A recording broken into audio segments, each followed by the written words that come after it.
নমস্কাৰ এই মুহূৰ্তত আন এক গুৰুত্বপূৰ্ণ খবৰ লৈ আহিছো বিজেপিক অসমৰ পৰা আউট কৰিব লাগে মই বিজেপিক জিয়াই ৰাখিছিলো এনে ধৰণে মন্তব্য কৰিছে হাগ্ৰামা মহিলাই আৰু বিজেপিক উৎখাত কৰিম আমি মিলি চৰকাৰ গঠন কৰিম বুলি বিপিএফ নেতা হাগ্ৰামা মহিলাই মহাজোট বন্ধনত সামিল হৈ এক বিস্ফোৰক মন্তব্য কৰিছে আমি জনাই আছো এই মুহূৰ্তত মই বিজেপিক জিয়াই ৰাখিছিলো বুলি হাগ্ৰামা মহিলাৰ বিস্ফোৰক মন্তব্য বিজেপিক উৎখাত কৰিম বিজেপিক অসমৰ পৰা আউট কৰিব লাগে এনে ধৰণৰ মন্তব্য কৰিছে বিস্ফোৰক মন্তব্য কৰিছে বিপিএফ প্ৰধানগৰাকীয়ে খন্তেক সময়ৰ পূৰ্বে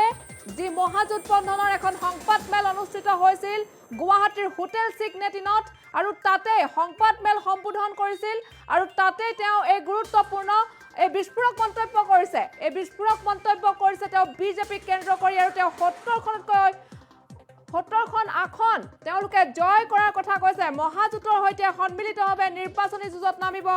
এইবাৰ বিপিএফ অসমক দুৰ্নীতিমুক্ত আৰু সুস্থিৰ চৰকাৰ গঠন কৰাৰ বাবে এই সিদ্ধান্ত লৈছে বিপিএফে আৰু বিজেপিক অসমৰ পৰা আউট কৰিব লাগে মই বিজেপিক জিয়াই ৰাখিছিলো বুলি এনে ধৰণৰ বিস্ফোৰক মন্তব্য কৰিছে বাওফালে মহাজোট বন্ধনৰ সংবাদমেল আৰম্ভ হোৱাৰ পূৰ্বে এই দৃশ্যাংশ কোনে কোনে তাত অংশগ্ৰহণ কৰিছে আপোনালোকে দৃশ্য চাই প্ৰত্যক্ষ কৰি অনুমান কৰিছে আৰু গম পাইছে কোনে কোনে তাতে অংশগ্ৰহণ কৰিছে আৰু হুফালে হাগ্ৰামা মহিলাৰ এই বিস্ফোৰক মন্তব্য তাত তেওঁ কৈছে যে মহাজোটক ৰোধ কৰিব নোৱাৰিব বিজেপিয়ে বুলি তাত কোৱা হৈছে এই সংবাদমেলখনত আৰু হাগ্ৰামা মহিলাৰ নেতৃত্বাধীন দলে আমাক শক্তিশালী কৰিলে অজিত ভূঞাই মন্তব্য কৰিছে অসমক ৰক্ষা কৰাৰ সময় আহিল মহাজোটক ৰোধ কৰিব নোৱাৰিব বিজেপি এনে ধৰণৰ মন্তব্য কৰিছে অজিত ভূঞাই আৰু লগতে হাগ্ৰামা মহিলাৰ নেতৃত্বাধীন দলে আমাক শক্তিশালী কৰিলে বুলি অজিত ভূঞাই মন্তব্য কৰিছে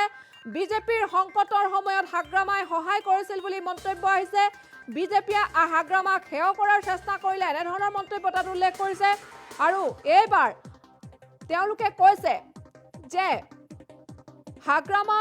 মহিলাৰীয়ে কৈছে যে আমি 70ৰ অধিক আসন জিকিম আমি চৰকাৰ বনাম এনে ধৰণৰ হাগ্ৰামা মহিলাৰীয়ে মন্তব্য কৰিছে তাতকৈ বিস্ফোৰক মন্তব্য কৰিছে বিজেপিক অসমৰ পৰা আউট কৰিব লাগে মইহে বিজেপিক ৰক্ষা জিয়াই ৰাখিছিলো এনে ধৰণৰ হাগ্ৰামা মহিলাৰীয়ে মন্তব্য কৰিছে বিজেপিক উৎখাত কৰিম বুলিও তেওঁ বিস্ফোৰক মন্তব্য কৰিছে প্ৰথমে এবাৰ মন্তব্যটো শুনাই ল'ব বিচাৰিছো আজিৰ এই মহাজোট আমাৰ 8টা পলিটিক্যাল পাৰ্টিৰ লগ লাগি পেলাই যেটো আজিৰ এই প্ৰেছ মিট ইয়াত উপস্থিত কংগ্ৰেছ বা আমাৰ CPI, CPM, UDF আদি কৰি 7টা পলিটিক্যাল পাৰ্টিৰ আমাৰ সভাপতিসকল আৰু আমাৰ কংগ্ৰেছৰে সেক্ৰেটাৰী আমাৰ অনিৰুদ্ধ সিংজী ডাঙৰীয়া আৰু উপস্থিত গুৱাহাটীৰ চিটিৰ বিভিন্ন প্ৰিণ্ট মিডিয়া বা ইলেক্ট্ৰনিক মিডিয়াৰ আমাৰ সাংবাদিক বন্ধুসকল আমি আজি আহি গ'ল বিপিএফ দল হিচাপে আজি আমি ফৰ্মেলি মহাজোটত আমি যোগদান কৰিছোঁ কাৰণটো হ'ল আজিৰ অসমৰ যিটো পৰিৱেশ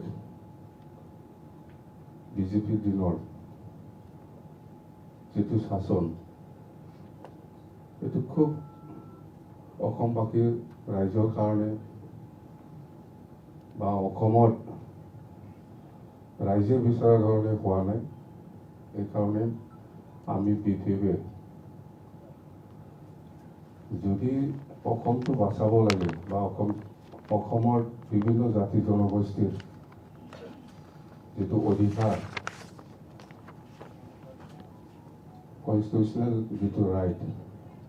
সাংবিধানিকভাৱে তেনেকুৱা অধিকাৰ পাব লাগে এই ধৰণত বিজেপিয়ে দিব পৰা নাই সেইকাৰণে আমি আজি বিপিএফ দলে মহাজোটত থাকি পেলাই অসমৰ ৰাইজৰ স্বাৰ্থত শান্তিৰ স্বাৰ্থত একতাৰ স্বাৰ্থত প্ৰগতিৰ স্বাৰ্থত কাম কৰিব পাৰিব বুলি আমাৰ এটা দৃঢ় বিশ্বাস সেইকাৰণে আমি বিপিএফে আজিৰ পৰা মহাজোটত একেলগে থাকি পেলাই আগন্তুক যিটো এছেম্বলি ইলেকশ্যন ইয়াত আমি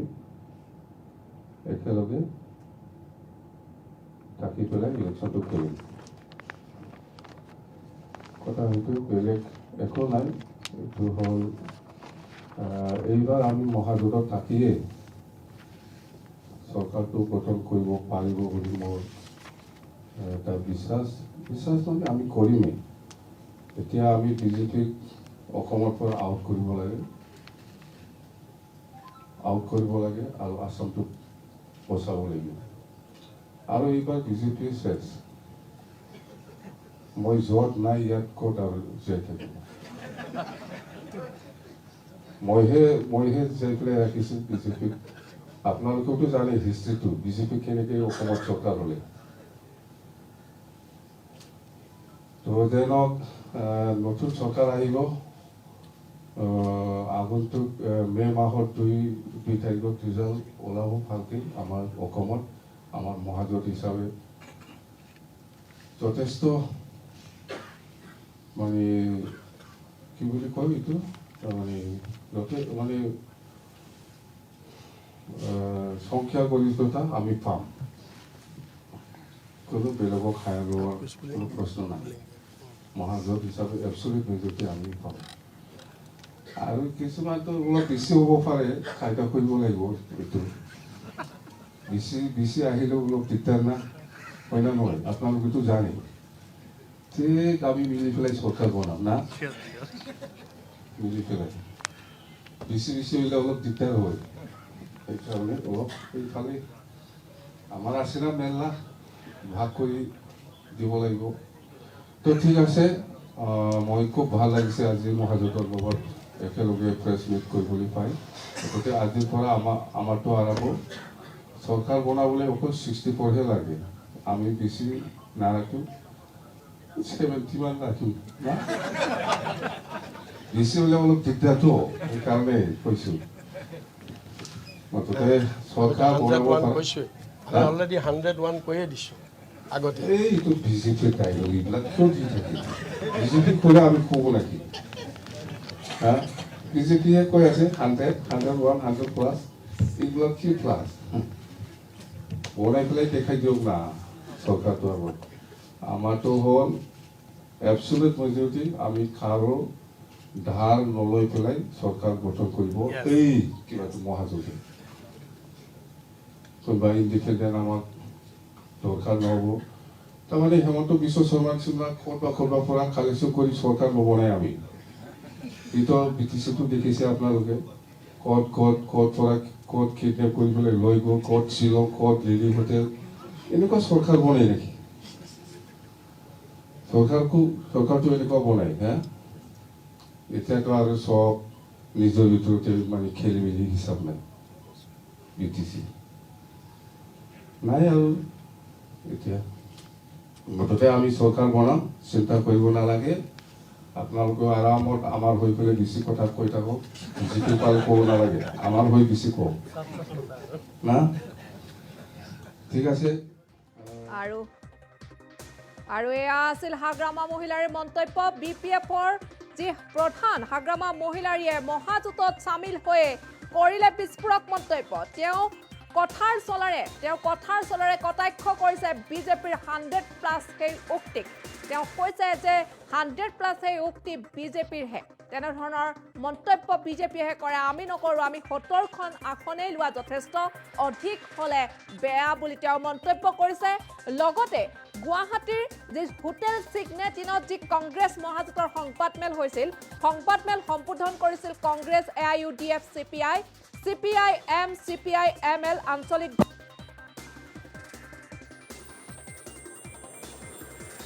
সংবাদমেল BPFেও আয়োজন কৰিছে সম্বোধন কৰিছিল আৰু তাতে তেওঁ গুৰুত্বপূৰ্ণ এইসমূহ বিস্ফোৰক মন্তব্য কৰিছে তেওঁ কি মন্তব্য কৰিছে মই পুনৰ এবাৰ জনাইছোঁ তেওঁ কৈছে যে বিজেপিক মই জীয়াই ৰাখিছিলোঁ বিজেপিক অসমৰ পৰা আউট কৰিব লাগে বিজেপিক উৎখাত কৰিম আমি মিলি চৰকাৰ গঠন কৰিম এনেধৰণৰ তেওঁ বিস্ফোৰক মন্তব্য কৰিছে মহাজোঁট বন্ধনত চামিল হৈ এই মন্তব্য কৰিছে হাগ্ৰামা মহিলাৰীয়ে খন্তেক সময়ৰ পূৰ্বে গুৱাহাটীৰ হোটেল চিগনেটত অনুষ্ঠিত